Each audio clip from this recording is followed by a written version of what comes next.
కర్నూలు జిల్లా గోనెగండ్ల మండలంలో ఉల్లి రైతులు తీవ్రంగా నష్టపోయారు.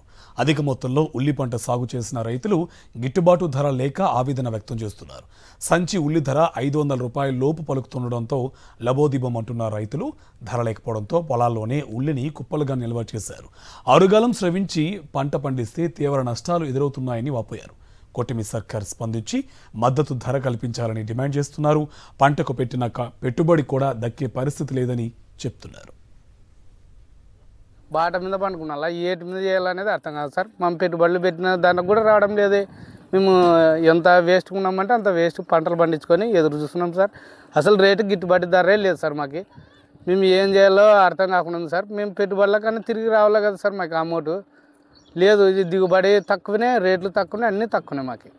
మాకు మొన్న భారీ వర్షాలు 12 రోజులు బాగా కొట్టింది సార్. అంతా మురిగిపోవడం, గడ్డలు అట్లాంటివి ఉన్నాయి సార్. మాకు పంటలు కూడా తక్కువ దిగుబడి